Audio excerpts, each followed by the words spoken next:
आप सबका हमारे चैनल स्टडी 86 में स्वागत है।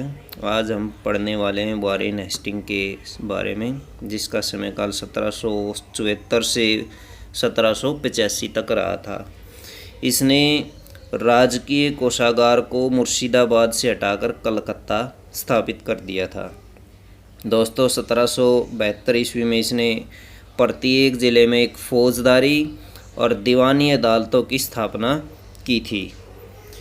इसने 1781 ईस्वी में कलकत्ता में मुस्लिम शिक्षा के विकास के लिए प्रथम मदरसा स्थापित किया था। इसी के समय 1792 ईस्वी में जोनाथन डंकन ने बनारस में संस्कृत विद्यालय की स्थापना की थी। गीता के अंग्रेजी अनुवादकार विलियम विल्किंस को हेस्टिंग ने आश्रय प्रदान किया था।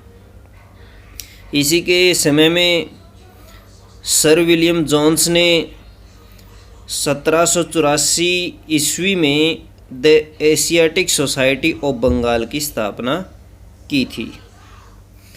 इसने मुग़ल सम्राट को मिलने वाली 26 लाख रुपए की पेंशन को बंद करवा दिया था।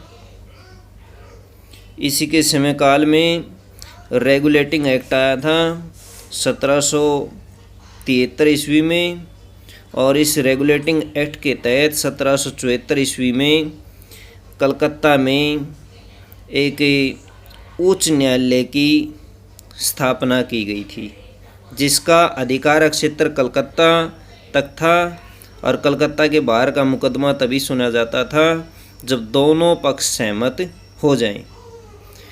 इसने एक बंगाली ब्राह्मण नंद कुमार पर झूठा आरोप लगाकर उच्च न्यायालय से फांसी की सज़ा दिलवा दी थी। दोस्तों, प्रथम एवं द्वितीय आंग्ल मराठा युद्ध इसी के समय काल में लड़े गए थे। प्रथम और द्वितीय आंग्ल मराठा युद्ध वॉरेन हेस्टिंग के समय काल में ही लड़े गए थे।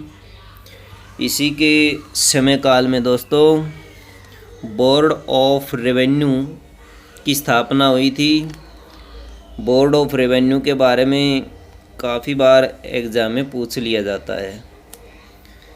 इसी के समय काल में 1784 में एक एक्ट आया था, पिट्स इंडिया एक्ट, क्योंकि इस समय इंग्लैंड के प्रधानमंत्री पिट हुआ करते थे, जिसको पिट इंडिया एक्ट अथवा पिट्स इंडिया एक्ट के नाम से रखा गया। इसके विरोध में इसने इस्तीफ़ा दे दिया, क्योंकि वहाँ के लोगों को इसका कार्य पसंद नहीं आया। इसी वजह से वहाँ के प्रधानमंत्री ने एक इसके खिलाफ एक्ट निकाल दिया, जिसकी वजह से 1785 में इसने इस्तीफ़ा दे दिया।